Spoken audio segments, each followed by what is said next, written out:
Broadcasting! Welcome to Tim and Joel, Call It in the Ring. It's Thursday night. I made that stuff up off the top of my head.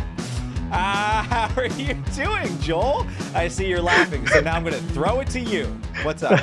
It was like I'm sitting here waiting for Ding Dong or some Bailey reference, and all of a sudden I get Ring-a-Ding-Ding. Yes, great. Oh my God, that was fantastic. I'm much better now. How are you doing tonight? I love to make people laugh, so there we go. I'm feeling chipper, feeling optimistic. Curious to hear about what happened in the week of wrestling. Are you here to put smiles on faces? I'm gonna try. I'm gonna do my best. It's all you can Wonderful. ask of me. Oh, I could ask for more, but you do a lot already, so respect. And I'm only going to give you what I'm going to give you. So, yeah, point noted. Well, shall we start with the news? All right, let's do that. I got you this time. Let's talk about AEW. Let's talk about the AEW Games stream. Did you hear about this? Did you see it? Did you watch it? I saw a little bit. I think I saw an Instagram post or something like that where Aubrey had a Steve Jobs shirt underneath her referee shirt, and then I saw that everyone was wearing Steve Jobs turtlenecks, which is pretty funny. It was a cute bit. I liked it. And so they all came out one at a time. It started with Kenny coming out announcing a console game in development with Yuke's. And if you know anything about Yuke's, they're the ones who were behind everything from SmackDown all the way up to 2K20 from WWE. And then they were released after they released 2K20. Yeah, they made all the good ones and then they got dropped. Pretty much. So next thing you know, they went into development and started working with AEW, and apparently it was like right off the bat. They obviously couldn't announce it, but if you put two and two together, you can kind of figure out that Yuke's was starting the work with AEW real quick. Mm-hmm. So it's really interesting, really cool. It is so early days to the point where whatever we saw on that stream was just a CGI render. It was an idea. It wasn't anything official. And I think a lot of people are going to have to temper expectations as it moves forward, but there's a lot of really cool stuff that might come out from that. Yeah, I heard a lot of talk about No Mercy style, which I love. And all those Yuke's games were tremendous, so I do have a lot of faith in them. I think the biggest talking point I saw people going off of was the graphics, which, yeah, that render looked pretty crummy. But they were stressing like early days. So I'm still cautiously optimistic about it. And for a lot of people, graphics don't really matter. Like you saw what WWE shifted to, which is not my cup of tea, but it sells. It sells and it does well. So whatever happens with that happens. I won't care unless it does look at least better than like 2K19 or, just I like a polished look, but that's my preference and it's not the end of the world. I think there are enough people out there who are wondering whether or not this game will be as simulated as a WWE game has been in the past. I think maybe it's going to be time to break away from that and maybe make it more of a fun game. They mentioned NFL Blitz, which if you've ever played NFL Blitz, it is such a silly and stupid game, but it's so much fun. Nothing is serious. You're just trying to win and beat people up. That's pretty easy stuff. I'm down for that. Yeah. And I mean, if you think about it, like NBA Jam has like lasting appeal. That game is still great and it's goofy. It's fun.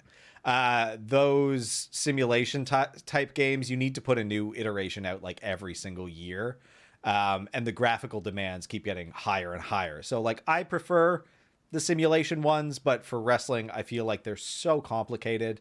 And like I could never play those games with friends because they weren't as avid of a fan as me and they were complicated. Like the simulation ones that Yuke's made, they had a pretty steep learning curve. And I would just destroy anyone who tried to pick up and play. So they're not like fun social games. So I see. I get what's going for it. I just probably won't pick it up unless it's, more serious. But that's me. Well, speaking of games, I will be on with Jeremy Lambert from Fightful on the Fightful YouTube channel this Saturday night, 9 p.m. That's what we're planning. We're going to play WrestleMania 2000, talking about old school N64 games that we can play on a stream and chat and have some fun. So that'll be that. Next up, Aubrey Edwards came out and, like you said, in her referee shirt, tore it off. And she is also Steve Jobs and made the announcement of Elite GM, which is a mobile game. I didn't think it would be a mobile game. I thought it would be closer to TEW, which is kind of like a booking strategy type of game that you play on a desktop. can't say I'm shocked. Aubrey's coming from a background as a game project manager in real life. She took on the job when she was signed to AEW along with the referee gig. So a good announcement for her to have and a good project for her to work on. Anything to add on the Elite GM?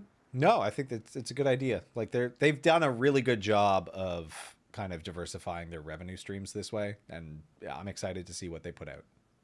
Next comes Britt Baker. She announces a t-shirt. Yeah. Get your AEW Games t-shirt. Yeah, I won't. I don't like the way it looks, but more power to them. And then comes Cody, and you know what? This is where I give Cody commitment to the bit. He comes out, he's wearing the exact same shoes as Kenny Omega is wearing, those New Balance gray, gross, dad-looking shoes. Yeah, and they're both dressed the same, and it's really cute. And he comes out, and what does he say? Something like, when I took this job, I told Tony Khan that I wanted to be the head of gaming, and Tony Khan said, you don't know shit about gaming. Absolutely not. Wise. He's a sage guy, that Tony Khan. To which Cody announces another mobile game, AEW Casino, Double or Nothing. Okay, there's a lot of talk about what it could be. They didn't really show anything. I'm just kind of, I'm interested as to what it can be, but I'm also wondering if it's going to be using real money, like some people have talked about, or if it's going to be a game with fake money, kind of like the Vegas game where you can win fake money to get real Vegas stuff. I will say this, like a lot of like development base programs have casino game stuff built right into their engines. So they could just be trying to pump out something where they just, they throw a bunch of branding over top of some casino games. And then boom, you've got a game and you've got an app that you can sell or generate some money off of. So like, my guess is it's just going to be casino games with their branding, but easy peasy. Yeah.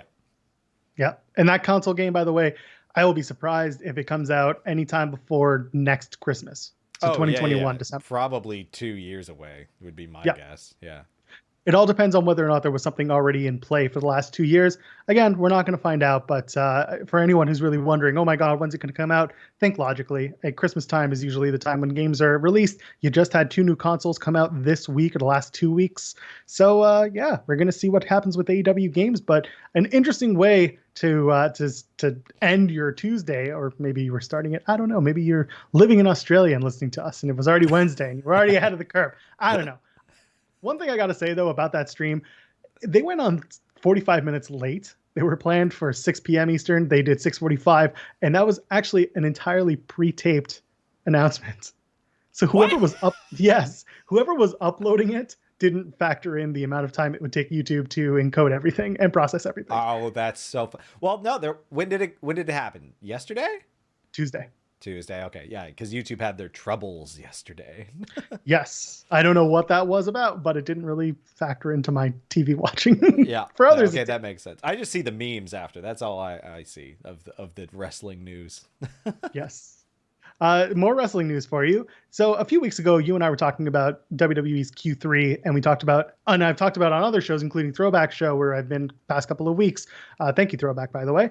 I've been on his show talking about Q3 and talking about Nick Khan, who is the new CRO and the new president of WWE, and how he comes from a background at CAA, the talent management company. So I also made reference to the point that maybe Nick is trying to move WWE's talent management in-house. So if you go over to the WWE website and you check out their job board, there is a new post for a talent brand manager. So here's a few things that they're expecting out of this person. They work across all lines of business to develop and execute growth strategies with talent brands. They drive opportunities for talent brands internally and externally. They align talent goals and personal interests to WWE strategic initiatives. They develop and maintain talent marketing materials. They monitor growth of individual talent brand. That's important. And even more important, they collaborate with third parties to solicit and assess new opportunities. Vertical integration, baby. That's what that is. All of our wrestlers have agents because they're independent contractors. But what if they also have to have our agent? Hate it.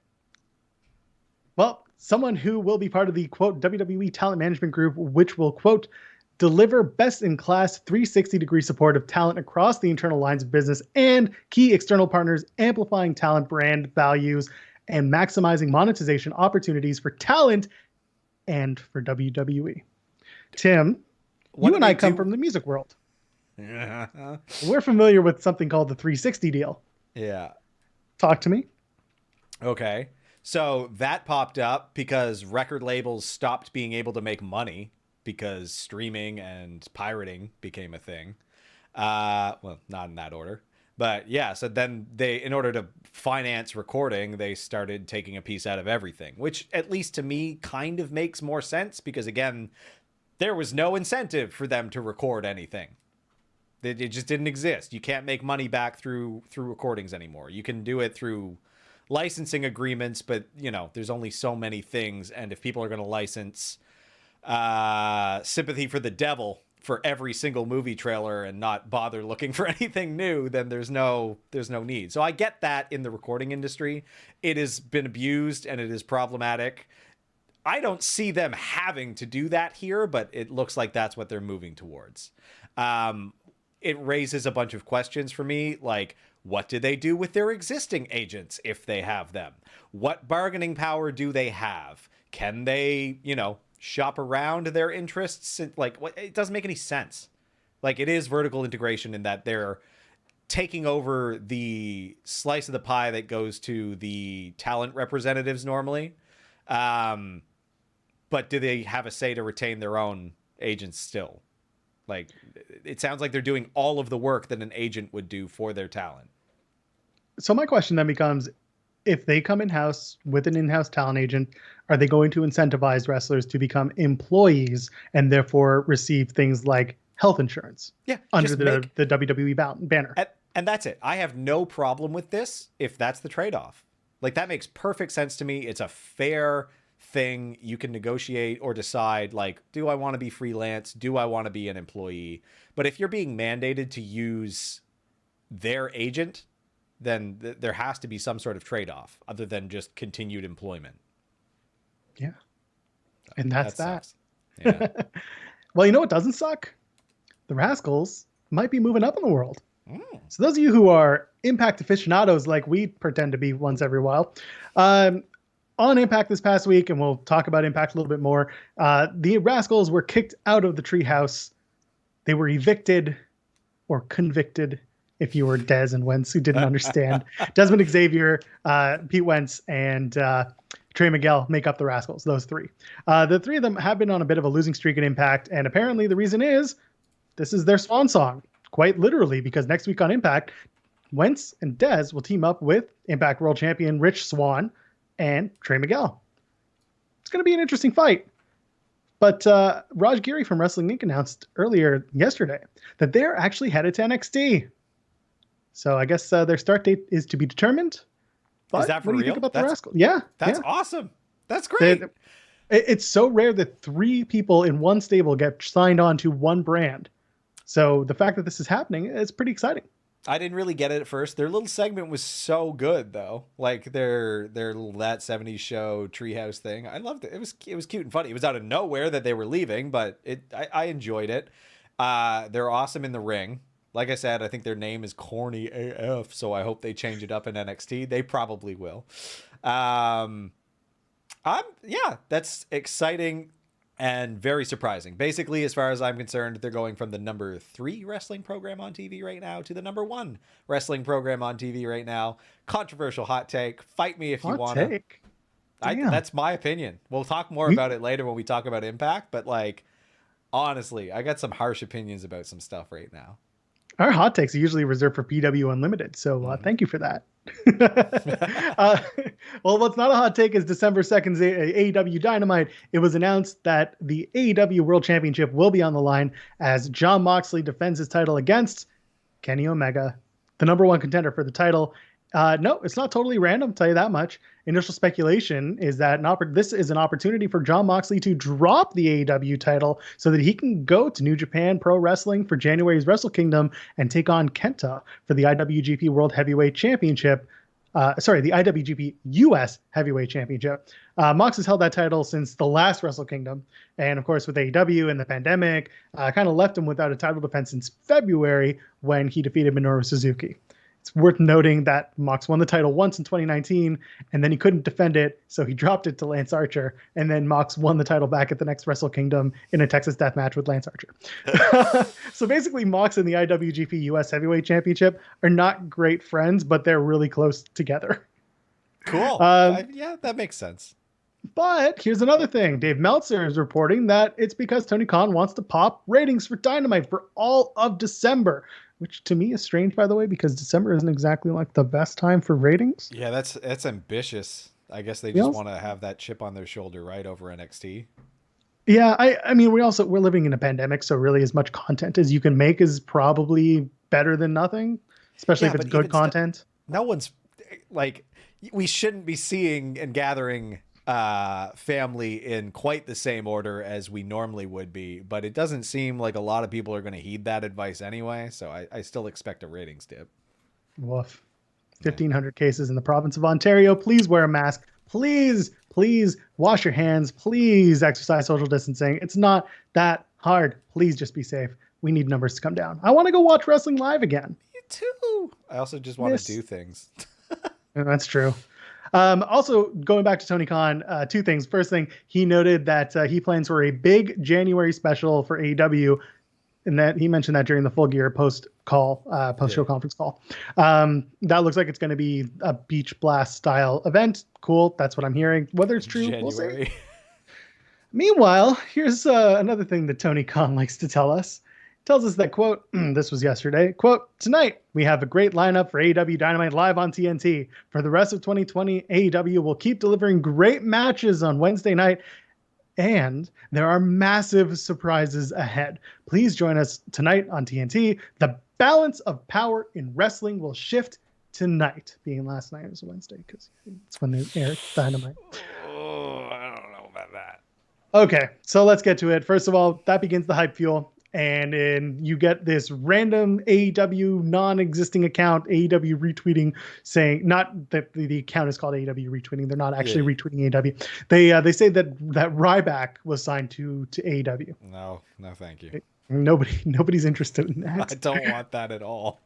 So if you watched AEW Dynamite last night, this isn't a spoiler. If you didn't, then plug your ears right now. Pac returns. People complain. Expectations were not set. Tim, can we remind people that Tony Khan is a promoter first and not your buddy who started a wrestling league?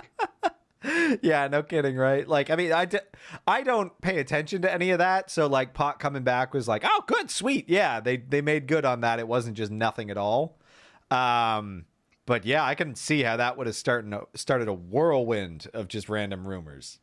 And like, that's not that exciting. Like a guy who was previously scheduled to hinted at coming back, came back. And we talked about it on PW Unlimited for our Full Gear results, or not results, our predictions. Preview, yeah. We said that it was going to be a Pac return either at the pay-per-view or on the TV after, and here we go. Eddie was on commentary. The Lucha Bros had a match. It was pretty obvious. The only thing they could have done was had Pac show up with somebody in tow. But why? There's still so much more time. To the point where today, 2:30, to clean up his mess, Tony Khan then said, thank you, everyone who watched AEW Dynamite last night. A shift in wrestling's balance of power has begun, and the winners will be the wrestling fans. Pac returned after 8 months, and I have aces up the sleeve in the weeks ahead. You won't get them all at once, but you will get them all. Who's all? Feel like he's collecting Pokemon out there, you know? Let's go. Here's someone from inside the ropes that I really appreciate and I really respect, and that's Gary Cassidy. And he had to say yesterday after the event, he said, quote, one person told me, I don't want to put on a really thick Scottish brogue because if you've ever heard him talk, he's really, really thick. Like, it's really thick. Okay, really. One person told, no, I'm not going to do it. One person told me that we are getting, quote, another company show up tonight to signal a working relationship. Cassidy says he reached out, got a not sure, and then was told that it was unlikely. Then he was told it was Pac. Annoyingly, he says, it would be a huge segment. Sorry. Annoyingly, would be a huge segment without the hyperbole, which I contributed to. Okay, so basically he's saying that he didn't want to contribute, but he kind of contributed to the hype. I was even told the name of the company, but I didn't report it because I was very skeptical on that part. Thankfully, I wasn't naive enough to report it, but I apologize to anyone whose hopes I got up. Okay. Would have been okay with you just saying the balance of power in AEW is changing. Yeah, sure. Either way, like I don't know. I watched the show anyway, so I'm. He doesn't need to sell to me. And yes, for what it's worth, Ryback said, "quote no comment" to the AEW retweeting account saying that. So yeah, Ryback says a lot. Yeah, a lot of wrestlers say a lot when they want to be on the radar. I get it. It's show business. So here we go. Hey, you know who's coming back? Who? Remember Savio Vega? No, not really. Yeah, that's what I thought. Sorry. Actually, a lot of people really remember and respect Savio Vega. He wasn't a big star. His matches with Stone Cold Steve Austin in the Stone Cold formative time were some of his best. If you go back 96, go and watch those matches. So he's an old guy. Yeah, he's an older guy. Okay, he was announced on Tuesday that Savio Vega will be making an appearance at the Survivor Series to honor The Undertaker's final farewell. I use that term very loosely. Yeah, I saw there were a few people who were supposed to show up for that, I guess, which is yes. Nice. So Vega's not alone. Oh. He's going to be attending, and Hall of Famer The Godfather will also be there, and Kane will also be there. Probably will not wear a mask. Actually, the one place he's not allowed, he doesn't have to. He's going to wear the mask. It just won't be the one he has to. Anyway, woof. Godfather, by the way, also played Kama Mustafa and oh my God, the other one that I'm completely forgetting that he had a feud with. Kama and shit. Okay, it's not someone will remind me in the chat. But they also basically Charles Wright, who plays a good father, had 3 separate feuds with the Undertaker. That's under so 3 great. different. Yeah. It's gonna be fun. I mean, listen, whether this is the final farewell for the Undertaker or not, we'll see. They're advertising it, which I thought that was just a rumor, and then I immediately heard them say it on SmackDown, I think, and I was like, oh, cool, good. Papa Shango. That's who it was. Papa Shango. Papa Shango. Wow, I had to think about the face paint and everything. Speaking of things you have to think about, have you seen Santana Garrett in a while? No. Do you know who Santana Garrett is? No. Wonderful. Santana Garrett is a woman that you would see on NXT once in a while. But it turns out that she was part of another, quote, phantom call-up. She was actually called up to the main roster all the way back during the summertime. So this comes from Fightful Select. Yet another phantom call-up has happened in WWE. Fightful has learned that Santana Garrett was called up to the WWE main roster this summer, but never debuted. Garrett appeared on Raw, main event, NXT throughout the spring before vanishing in May. She reappeared on the July 1st episode, but hasn't been on TV since. We've heard there are several creative pitches, including her in a tag team, but that never made it through. Chelsea Green, Vanessa Bourne were also called up this year, but never appeared on the main roster. Man, again, it feels like the programming, they're so scared to put new people on, which is contrary to how NXT manages their stuff, and their show is so much better. I keep saying this, but it feels like Raw and SmackDown both respectively have 15 people on the roster because they're all I see.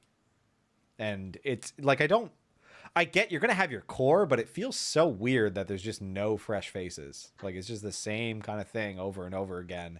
And then they shuffle it up once every 2 months, you know?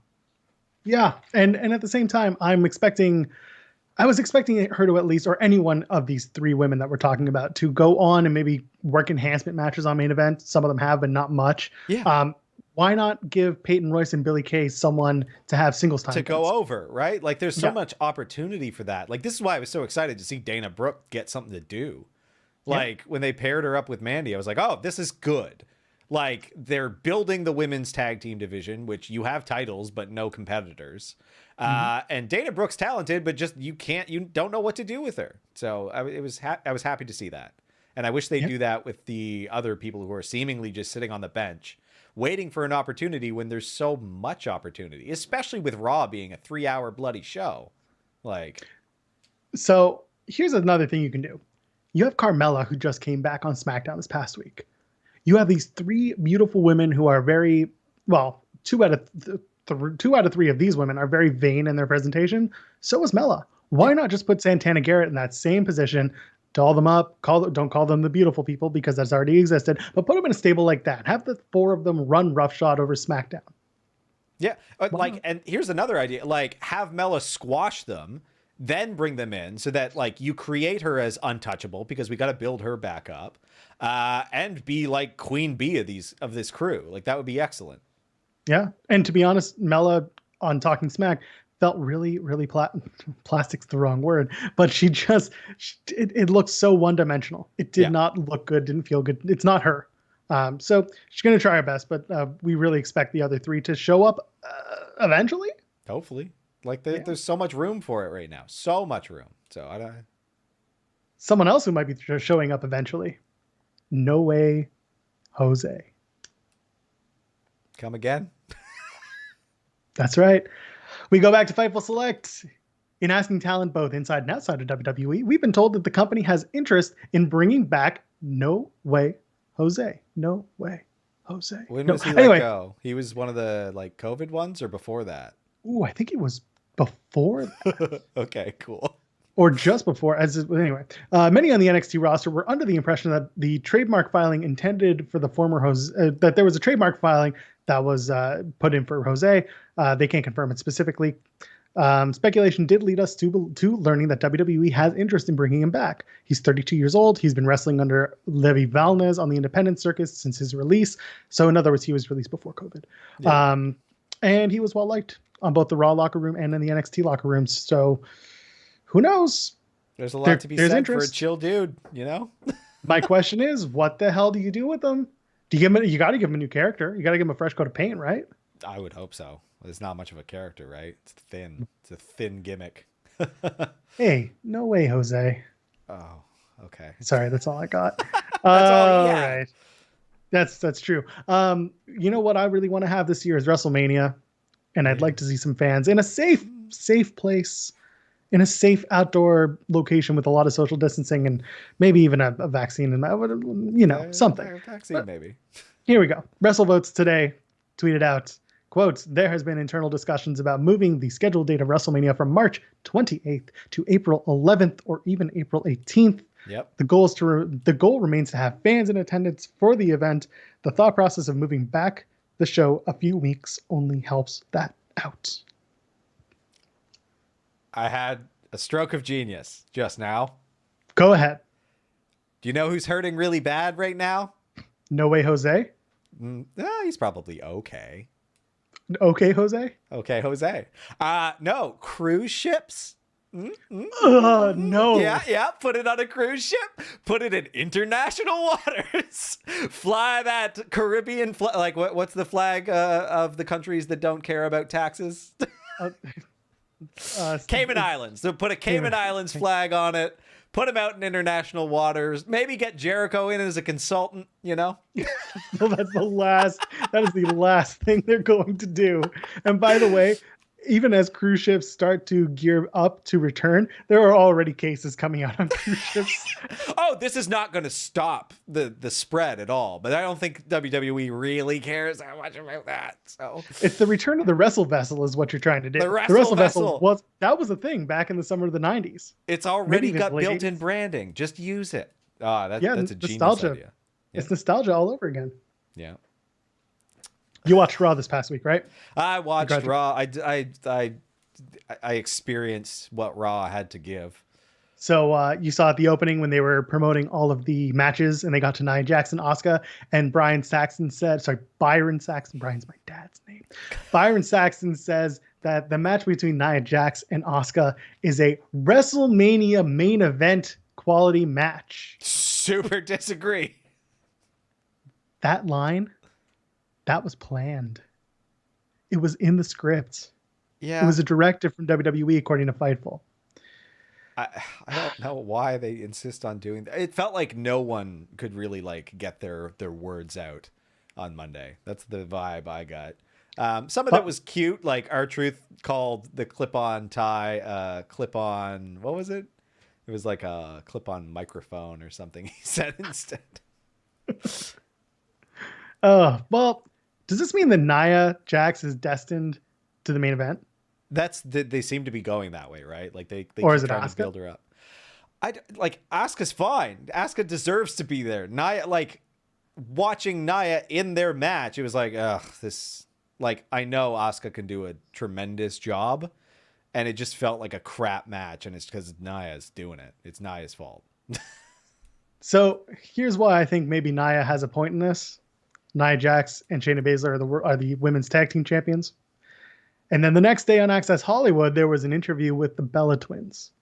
And the Bella Twins say that they are primed for a comeback, and they are interested in going after the women's tag team championships.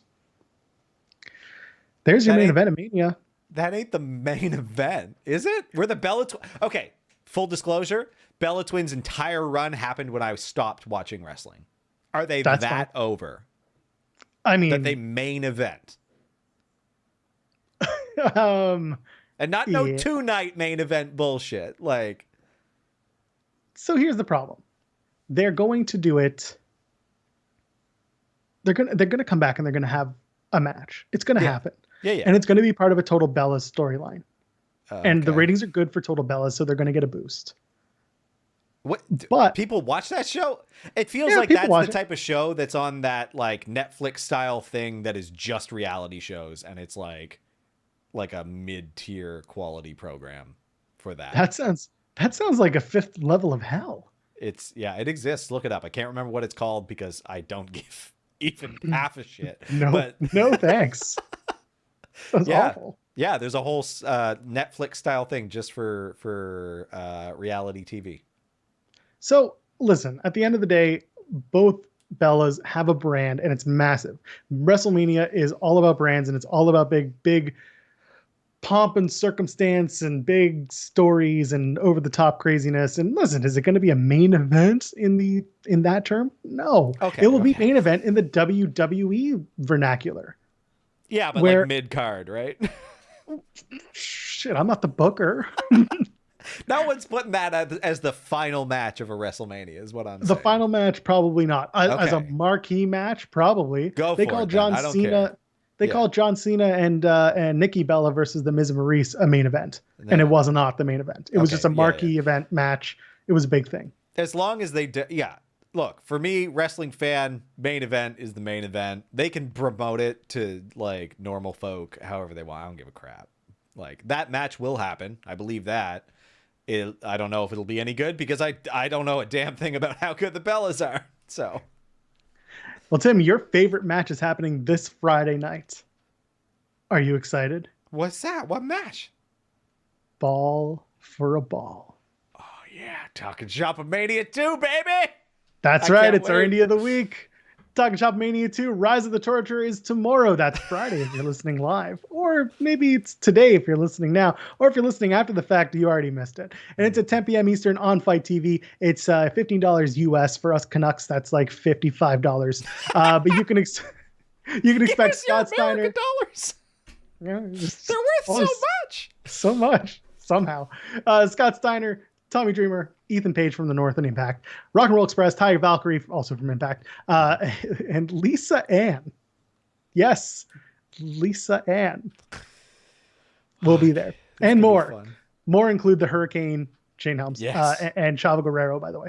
Chavo Guerrero made the first one, full stop. So yes, and he's in a match, a death match against Chico El Luchador on this show. And it's going to be great. So good. I can't wait. Check it out. My God. Talking Shop Mania 2, Rise of the Torturer. That's Friday night. What is that? November the 13th. Oh, Friday the 13th. It's 10 p.m. Fight TV. And if you want to if you're going to watch it and you want a companion piece and you want to watch live reactions, go over to Fightful. I'm going to show for Fightful again because as far as I understand, it's going to be Sean and Rob Wilkins who's shown up on Throwback Show and also does some of the social media stuff for Fightful. He's going to be potentially on and giving his thoughts, live reactions, just insanity. It's going to be a good show. Oh my God, I can't wait. It's going to be so good. I'll be watching that with very, very big eyes. Do you want to talk Impact real quick? Yeah, let's talk Impact real quick. Yeah. What'd you like about this show this week? It's good. Like, they put on solid, like, goofy wrestling shows week after week, and I think that they don't get enough attention. Like, they have god-awful production problems, but you know, who doesn't?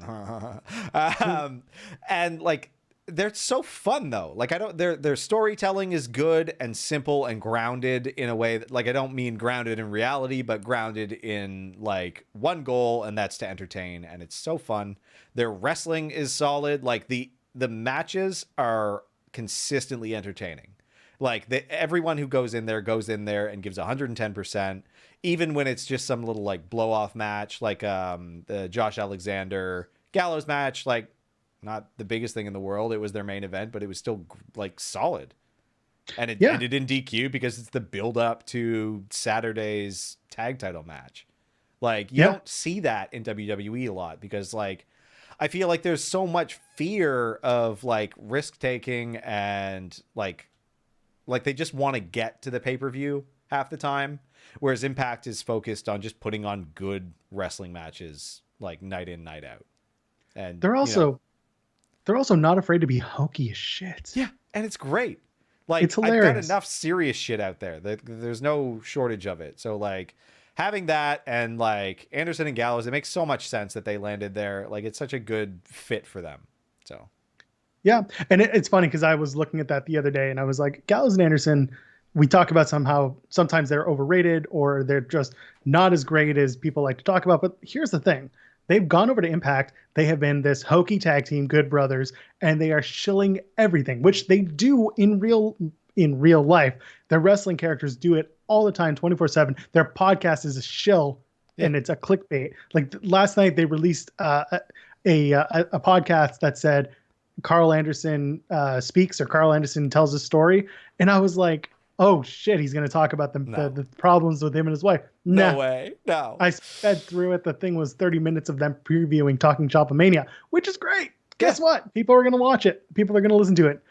But they deserve to be there. And I don't know if they're going to bring eyes to their product, because quite frankly, Impact is very much a ensemble cast bringing eyes to their product. It's what they do as a collective that makes people talk. That stupid Johnny Bravo, Who Shot Johnny Bravo story is a collective piece of art, and it's funny and it's silly, and you just have to go and enjoy it. Yeah, and like the Tommy Dreamer bit was like, it was like, okay, cool. And then it was like, oh God. And then it was like, okay, I'm here again. I don't care. Like, it's fun. Like, it's fun. And it's kind of like the attitude about wrestling that I'm really okay with. And like, yeah, I don't know. Like it satisfies something that it's hard for me to really criticize, because it is just so fun, and they all seem like they're having a good time, and they do their best to put on like what is a pretty good show overall.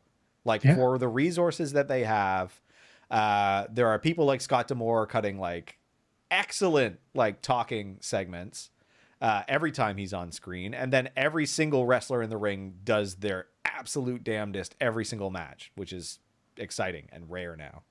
Yeah, so. It's nice to see they care. I just don't want to see Madison Rayne wrestle again. Yeah, done. But even that, like, I didn't mind like the talking bits when she was like, I wear a lot of hats, like.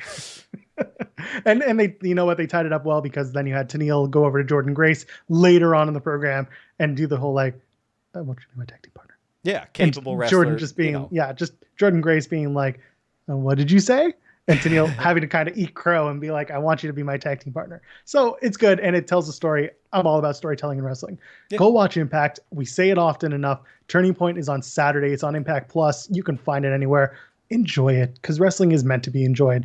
Now let's talk about hits and misses, because I'm sure there's going to be a lot of hits. Yeah. Full Gear. We talked about Full Gear on PW Unlimited, where we talk about our week ahead and we talk about the pay-per-views and preview them. What did you like about Full Gear, Tim? Did our predictions tie? I feel like our predictions tied. Like, don't remember. I probably failed. It doesn't really matter. Someone should probably go watch it. That's true. Full Gear. So really solid show, honestly. Like, I really, really enjoyed it. There were, my big one, and this is tough, was Mox and Eddie. You know, they're just so good. And then like, I actually watched Being the Elite this week. Eddie cut yet again an excellent kayfabe promo in this one. It wasn't even him just shooting on donuts and stuff. It was like legitimate, like, tear jerker stuff. It was really, really good. Came out, did the same thing on Dynamite. Like, They're like Mox and Eddie together. It came together like everyone wanted it to, and it was a good match. Like, I don't know that it's my favorite that Mox has even done in recent memory, but it was still like very, very good. So Yeah, I agree that Mox and Kingston, it was all story, and again, stories, wrestling. I'm in. It had all the potential in the world to just be a rough and tumble type match, which was what I wanted, and it was. And everything they did with the barbed wire stuff. I mean, you saw me on Twitter. I choreographed the ending only because Kingston made it obvious when he picked up the barbed wire, dropped it, and I'm like, that's going to be the finish. They're going to use it in the finish, and that's not a problem with Kingston. Sometimes you have to draw it and make it obvious to get your mind thinking about it. But I enjoyed the match. It told the right story. It was fun. It was what we expected. Kingston not going over, whatever.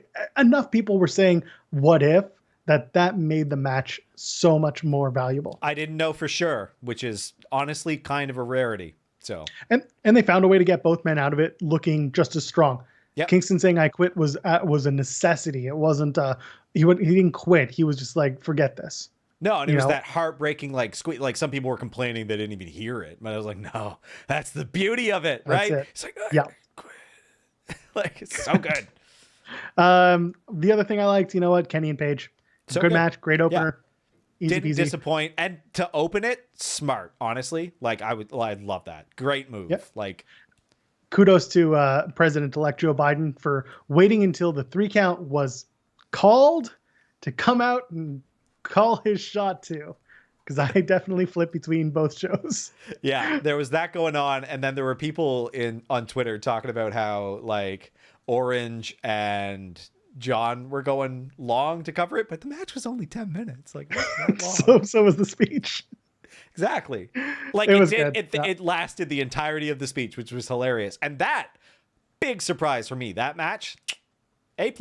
A+ for both of them. John did a great job doing his comedy bit, as again, he seems to do every week on BTE too. So I still think AEW shows run too long. 4 hours for me, especially when you start at 8 o'clock. That gets so friggin' long. When you start at 6 o'clock, if you do the red carpet and the buy-in and stuff, it's a long night. Let's transition to Nopes then, because that's one of my like pet peeves on this is the length of a couple matches. So go for it. There was the tag match that was very long that didn't feel quite as long as it actually was. I think it ended up being like 29, 30 minutes in the end, something like that. That one didn't feel as long to me, but it did feel long, mostly because they pulled out every stop, you know? But to me, that was still like a pretty good match. But then there was the elite deletion thing, which I kind of like drifted in and out, and I drifted in when Gangrel and Hurricane showed up. Then I drifted out when the fireworks and stuff was going down, and it was kind of hard for me to even see. And then I drifted back in when it looked like Sammy Guevara was dead. Like that back of the head stuff. It was cool. But that match felt like it was like 45 minutes to me, and it was less than 20, I guess. Yeah, same for me, that one. It was a lot. There was a lot of high points, but all in all, I was just kind of sitting there being like, okay, we can finish this now. Yeah. And like it had its high spots, but like, damn, that was long. And like, again, I still don't know what the hell deletion means. Nothing, apparently. You get shoved in a trash can in a pickup and driven to the hospital where you're cared for. Like, and then you show up on Wednesday without a plane ticket. And you get a free plane ticket to Vegas, which is going to be interesting. We'll get to that. Young Bucks FTR you didn't like it? No, because, and this is the thing, a lot of people, the hot take, I don't like FTR using every single tag team ever and using their specialty moves as transition moves. I don't like that. I get that they're telling this love letter to tag team wrestling, blah, blah, blah, and they love tag team wrestling more than anything. That's great. But I don't love it that they have to do it by using all of these incredible moves.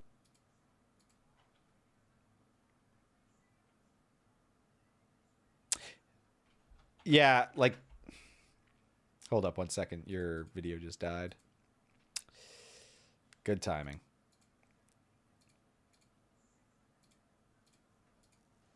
Perfect. Wee. All right, you're back. Wonderful. How long was I out? It would have cut off just the last little bit of what you said there. Oh yeah, I see it. I see you running me through it too. Yeah, I gotta do it on the fly, baby. Amazing. Call it. Yeah. So, you were talking about how the homage to tag team wrestling, like you weren't as big of a fan of that. Yeah, it doesn't do it for me. It's using historical moves as a transition. Do not do it for me. FTR are a great tag team, but for them to have to rely on every single historical reference for any tag team they've ever respected or loved, I don't need it. I don't need it in my wrestling. I just want them to go in, have innovative offense, and enjoy themselves and be really, really solid. That's what I need in my wrestling. Yeah, I get it. I did like the match overall, but there were a lot of like call outs, and some of them I'm not going to get to. One thing that I think is gross about it is, like you said, it cheapens kind of all those old matches, but it also kind of shows them as like these really old figures in my mind, because they're calling back to wrestlers that are like, like there's some deep cuts in there for me, because like I didn't watch wrestling in the 80s, and a lot of these like iconic tag teams are like 80s tag teams and like early 90s tag teams. It's too far in the past for me to really get. So I don't know. There's good and bad in that, though. If it's going to extend the match by 15 minutes, I think maybe don't. Yeah. Let's move over to Raw. What do you like about Raw? I know it's hard. No, this week was easy. Ricochet Ali was tremendous. It's a shame that Mustafa Ali has to do this absolute garbage. And then they pinned this on him. I don't know if you caught this in the commentary. They said that Mustafa Ali gave Retribution the masks and their names so that they would feel as judged and shamed as he was. Oh no, that's an Ali thing. That's an Ali promo, and that's his way of trying to make it all make sense, because Lord knows this entire thing hasn't. By the way, good on him for trying. Mustafa Ali. Mustafa. So stupid. That whole thing he's a great wrestler. I hate this gimmick. Yeah, I mean, we've been talking about Retribution almost every week. Our names are still in their mouth, so they're doing something right. But unfortunately, what they're doing right isn't the greatest thing. They tried to, like, it was coming close. We've said some good things because of what D-Bar was doing. But, like, every one of those wrestlers is so talented, and this is doing them a disservice. Like, it's going to be hard for them to even come back from this, I think.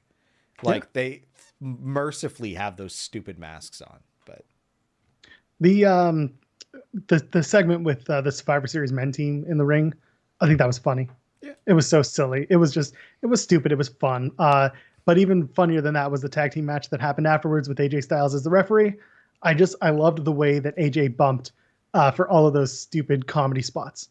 Yeah. Just flip-flopping, perfect, great. Just silly shit. And Drew and Sheamus, so fun. Like, I love seeing them talk backstage. Like, that is something that I really do enjoy. So yeah. Why not let two guys who are friends? It doesn't matter if they have opposing views. Let them be friends. They can have opposing views to the point where they eventually fight. But right now they have a history. They're friends. Feels real. Feels like genuine, and something that we should see more of. Yeah, I didn't like it at the time, but the more I think about it, Titus ONeil coming out and challenging Bobby Lashley for the U.S. Championship works for me.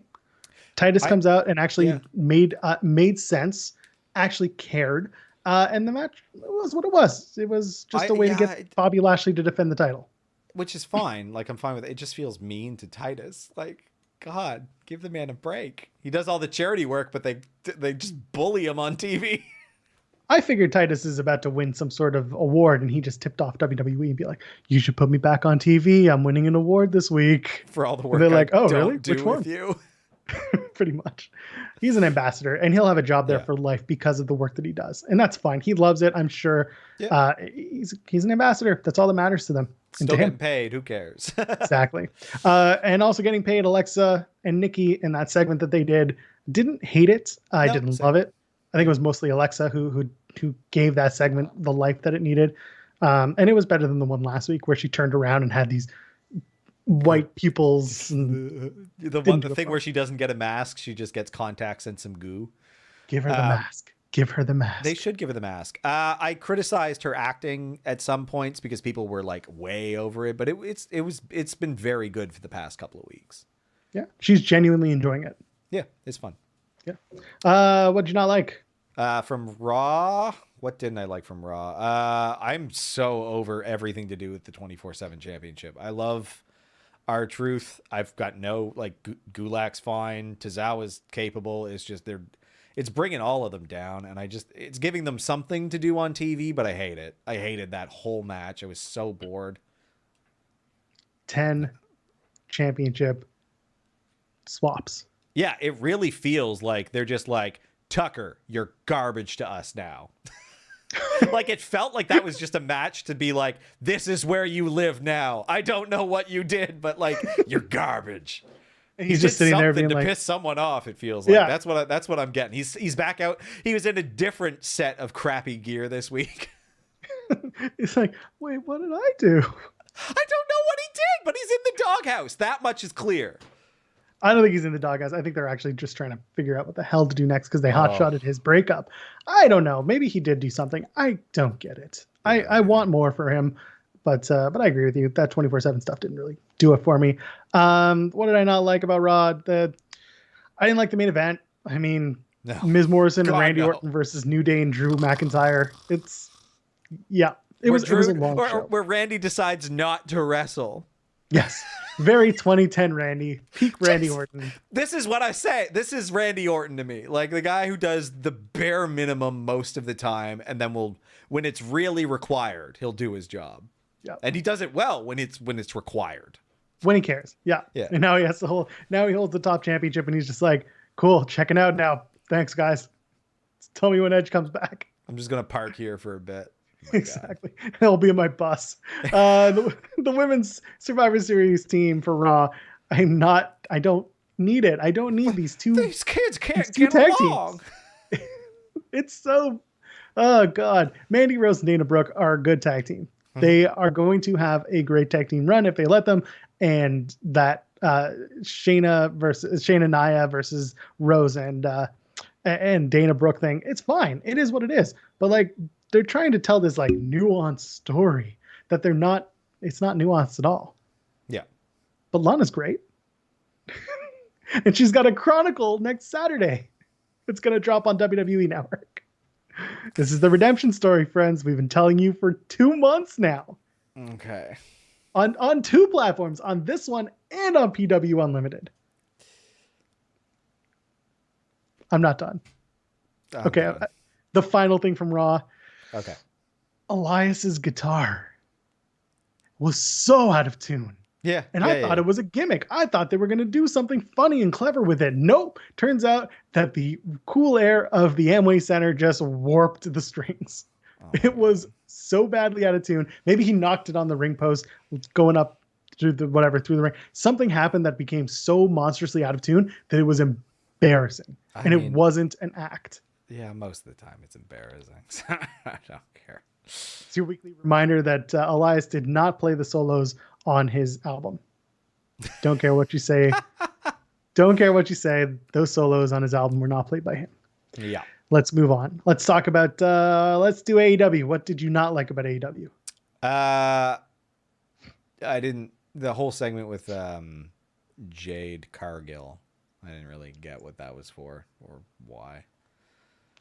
I mean, it was just it was for Shaq. It was a Shaq-a-roni pizza. Why do I care about Shaq? He's going to wrestle eventually. No, he's not. His knees would explode if he tried to wrestle. I have this in my favorites.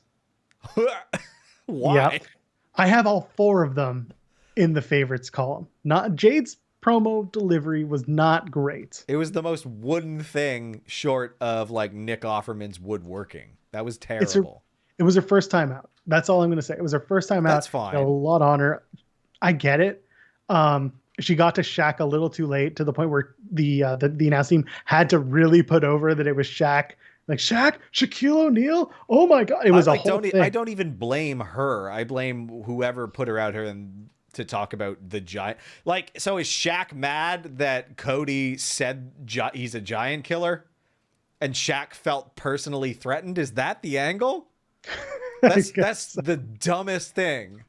So at the end of the day, it's not going to be a one-on-one matchup. It's probably going to be a mixed tag. It's going to be Cody and Brandy versus Jade and Shaq. Yeah, that's fine. Jade can do all of the work, probably. Brandy came out and did a pretty good job. No problem with Brandy. Yeah, later on in the night, I have other feelings, but yes. And my God. And then Cody called someone out at the start that I don't think it's going there at all now, but it was like, what? It was MJF. Yeah. He said he wanted to avenge his loss to MJF. And I was like, how about you shut up and stay out of what is already a great storyline? Like, don't ruin it. All right, go ahead. Keep going. What did you not like? Man. What didn't I like about AEW? No, it was Jade. It was just that whole weird segment was awful to me. Other than that, I thought like it was a pretty solid show, like much better than last week's, in my opinion. A lot of really solid matches. My favorite was the bunkhouse, which is just a weird street fight. I don't know why. Ooh, we're getting there. I didn't tell you what I didn't like yet. But your favorite thing was Jade. What don't you like about AEW's show? I would say my favorite. And I agree with you that most of the show was great. It was really fun. I enjoyed it. These are three things that are honestly probably more nitpicky than anything. All right. That Brandy and Red Velvet entrance. That's what that irked me. It irked me that Brandy comes out with Red Velvet and like doesn't give a shit about her entrance, doesn't want to support her friend, and people are like, "Oh, it's a human response." No, it's not. If it was a human response, then what you would do is say, "Hey, Velvet, I'm going to come out after you do your thing," or "Hey, let's just race down to the ring. Let's both be pissed." And instead, it was like, "Hey, why aren't you doing my entrance with me?" And Brandy being like, and putting her, faking it and half-assing it. It's like, it feels like Red Velvet's just getting screwed week after week. Great match though, and we'll get to that in my favorites. Sammy's not dead. We just talked about that. Yeah, Sammy Guevara gets taken out of the Elite Deletion. I'm like, cool. Now he'll be out for a few weeks. Nope. Showed up on Wednesday. No, I blame Matt Hardy for that. That's who I blame for that. And finally, the Shawn Spears match was good, but the loaded glove spot didn't do it for me, especially when the ref went to question Shawn Spears afterwards, and they show the replay. And the replay is the referee is facing Spears, who is behind the screen. They show the replay on the big screen. The referee sees it. That's the one thing in wrestling that I don't like. I don't like it when it's clearly in the referee's line of sight. He clearly sees that it got, that it happened. And he's just going to, it's dumb referee syndrome, and I can't stand it. So that's AEW. That's what I didn't like. The whole thing was dumb there. Tell me what you liked, what you really the bunkhouse, which is like, again, I don't know why in wrestling there are so many matches that are just street fights, but they just call it something else for some stupid reason. They put some vaguely cowboy props at ringside. That's about it. But great match overall. It was a bit grisly. Like they like some color, but overall good. Yeah. But could have done with a little less blood. It was a bit much. I think someone nicked something they shouldn't have in that match. I think that's really what it was. It had some like Eddie JBL Judgment Day vibes at a couple points. I was like, woof. But good match overall, and like just so many good matches. Like this was tough. Like, what about you? Yeah, great match. I was a fan of Ty Conchi and Red Velvet, despite the fact that every week at 9:30 p.m. I can tell you when the women's match is happening, and I don't want to keep doing that, but it's going to be a weekly thing that I call out until they fix it.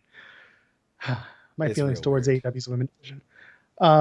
Yeah, so that was a thing, but the match was great. They gave these two women who are not very well, they're new, they're still fresh, they're not veterans. They give them 8 minutes live on TV to go and do it, and they did a really, really good job. The match was crisp, was solid, wasn't perfect, but it was great, and I was a big fan of that. It felt pretty good through and through. So yeah, it was really a sink or swim type of mentality, and I think both women they definitely swam, and they did a great job. So you can expect both of them to keep building their stock in AEW, I think. I thought Tay Conti was in the Dark Order, but I guess they're walking that back. They offered it to her in August, and they haven't done anything with it other than she's Anna Jay's friend. Yeah, hence why I assume she accepted, but they did do the thing where Anna tried to give her the chair, and Ty was like, no. So maybe it'll get to a point where Tay keeps losing a match until she finally gives in and then maybe joins Dark Order. Maybe it's a long-term storytelling thing. Yeah. Their women's division doesn't really do long-term storytelling, at least not yet. Ever. Yeah. So not yet. And maybe there's room for it there. But I agree. A lot of people are waiting for this Dark Order thing with those two to play out. Another woman in the Dark Order wouldn't be a problem. Have a tag team, have the two of them run roughshod. It'd be nice. But yeah. And Penta and Phoenix. Great match. So good. So good. It's what you wanted. It was good. Exactly. It was just solid. and now it's going to be, fighting over Death Triangle. It's going to be Pac and Eddie, and then you'll have maybe it'll lead to a tag team at Revolution. It'll be Eddie and his best friend Penta versus Phoenix and his best friend Pac, and it's fine. It's good storytelling. I'm into it. Yep. Lead me somewhere. NXT. What did you not like? Shotzi's whole thing about the meaning of her stupid tank, which they introduced the week before and then made her say, "No, I don't care. It's dumb. It doesn't. What? It's a toy."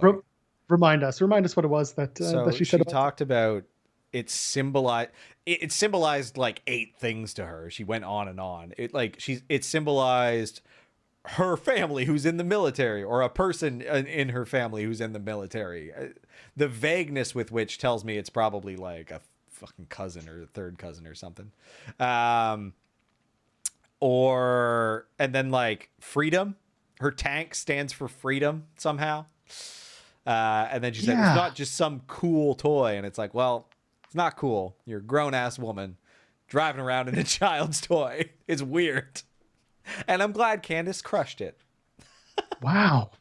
Hot takes at PW Unlimited, not here. Yeah. Yeah. Well, here. Not a fan. That's fair. Not a fan of that dumb tank. Tanks don't stand for freedom. That's true. That bugged me too. I do agree with that. Objectively untrue. Yeah. Someone was really reaching and not thinking when that happened. Yeah. Speaking of not thinking, I'm not a big fan of this Boa Xia Li Chinese mob mentality thing. It's not really the mob. I just wrote down the mob because it felt like the story was going somewhere like that. It turns out that the guy who came out is supposed to be like Boa's master or his his teacher type of character. He wrote the symbol for power on his arm when he gave him that envelope, that piece of paper. There's a story to tell, but they have to draw a really, really thick line to make sure they don't just make it sound like they're pulling from some random martial arts movie they saw once. And that's I'm nervous about where they were going with it, but it sounds like some people who had explained exactly what was going on, at least from their perspective. It could be going a perfectly fine direction in my mind, but I will say this: Boa took one hell of a beating. Good sells. Good sells. Yes. God, that kick to the head looked vicious, and they get thrown around, and then the chest choke slam thing, that was so good. He did a very good job with that. So yeah, Raquel Gonzalez is going to be big, not just physically, but she is like so imposing. I'm a big fan of that. It was a great presentation. I liked it. It was good. And finally, what I didn't like, Thatcher and Loomis having a match because of a photo.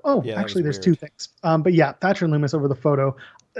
I was listening to PWT Talks NXT, and they were mentioning that Thatcher and Loomis met in the last North American Championship kind of matches to determine a number 1 contender. So there's something there.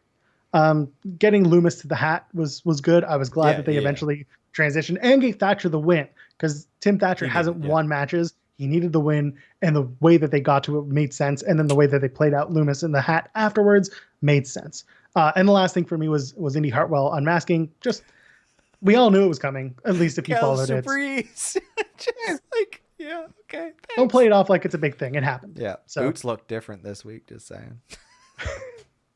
What, you never seen a pair of Docs? They seemed a little narrower this week. I don't know.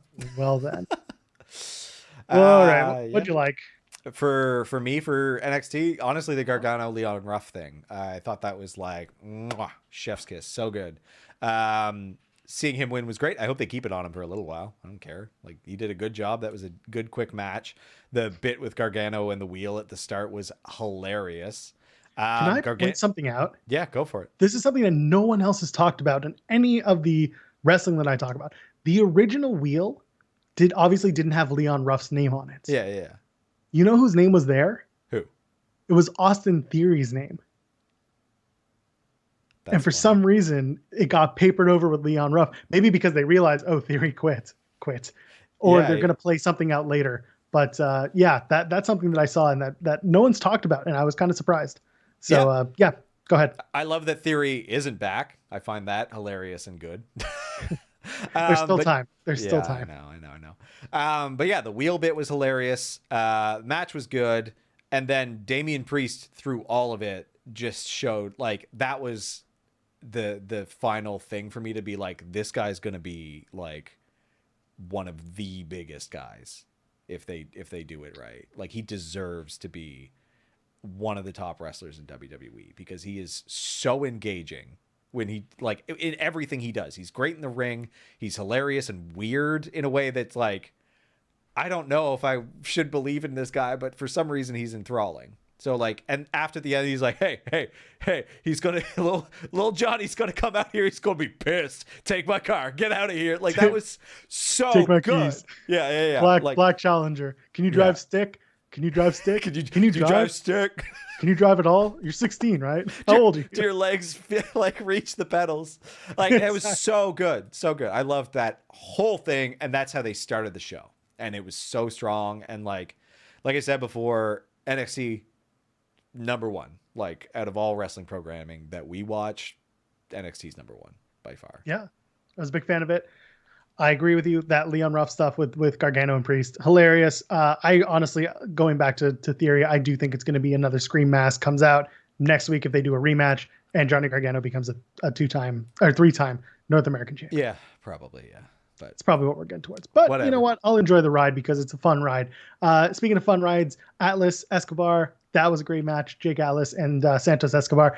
Escobar had a great moment at the end where he like got the 3 count and then recoiled in the ring. Like, oh my God, that took everything out of me to get that pinfall. It was a great showcase. Great showcase for Atlas. Like, it was such a good match and like put him up to like, and this is NXT building new talent. Like, not that long ago, Jake Atlas was like some schmuck who was doing the 205 Live thing and like barely on anyone's radar. And they built him over a couple of months. And like, he's now their main roster on there all the time. Yeah. So we're going to find out. And the hat. Yeah. The hat did it to me again. That was such a good beatdown too. The bag. He's like, I figured it out. I just got to sack his head. Like, yeah. Just don't look into his eyes. And how do you get rid of his eyes? You put a bag over his head. It's so good. Like, boy, my college days revisited. And so it came to pass that the hat came and took out his oppressive nature and his oppressor by putting a bag over his head and jumping into his his legs into his face. It was really good. And then the promo he cut before the main event was also just equally good. Now I can focus on going to the moon. I loved it. Very fun, very silly. Awesome. So good. Unfortunately, when he gets called up, he's just going to be in a program with R-Truth for the 24/7 championship. Oh my God, you're right. They're one comedy note that they can manage. I hope not. Do we have anything else? I think that might be it. We might have. I mean, we're supposed to talk about SmackDown, but nothing's happening on SmackDown tomorrow officially. And so probably unofficially. All I'm going to say is last week on the Fightful SmackDown postgame show, you and I got ourselves put in timeout for me mentioning that Tamina is the person who will join the SmackDown Women's Survivor Series match. Yeah, almost certainly. I'm right. Especially with Nia's posturing on Monday, like, you can feel it coming because they don't have anything else to counter that. So if I'm right, I'm going to rub it in their faces. Unfortunately, the way I have to do it is by sending a super chat so they'll get my money. But the point is, I will rub it in Jeremy Lambert and Sean Ross Sapp's faces all that Friday if it happens. Tamina, please don't let me down. I think that's our SmackDown preview. That's it. Tamina, do your job.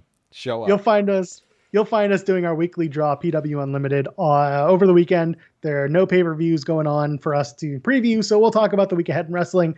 It's going to be a good one. There's stuff coming up. So in the meantime, Tim, where can the kids find you? Kids can find me at TimStoneP, TIMBSTONEP on Twitter. Check me out. Talk to me. I need more friends. What does the P stand for? Pile driver. One of these days, I'm going to get you to do the gimmick where the P stands for something different every time. No, it's pile driver. What about Puff Daddy? There you go. Keep that up. Go. Yeah, okay. I'll think of it. All right. And you can find me on all forms of social media at Joel Pearl. You can find the show at Tim and Joel Pod or www.timandjoelpod.com. FYI, that leads us to YouTube. And I think you had something to say about that, didn't you? Yeah. So just as we're kind of taking a step back and retooling how we do the show, we're going to focus exclusively on YouTube going forward. We were on Twitch for a little bit. It's just easier to focus our efforts on one channel, and it's nice to meet a community in like one place. And I think YouTube is kind of already the home for most wrestling stuff. So we're going to live here. Any comments, subscribers, donations, etc., because we are trying to record a podcast at the same time, we'll call up in the wrap up for the show. We're not going to do it kind of in stream. So sorry if you're commenting towards us. I might hit you up in the chat, but I'm not going to do it vocally until the end, just because we're trying to, make some engaging audio content as well. That audio content is available on all platforms, by the way. If you found us on Spotify, if you found us on Apple, wherever you find us, leave a 5-star review. That helps us, gets us up the chart, gets your friends talking about us, gets you talking about us. And we just want to talk to you, talk to your friends, talk to everyone about wrestling. So in the meantime, you can find us on YouTube, you can find us on audio platforms everywhere, and you can find us watching wrestling. So folks, enjoy your week, enjoy your wrestling. We'll see you next week.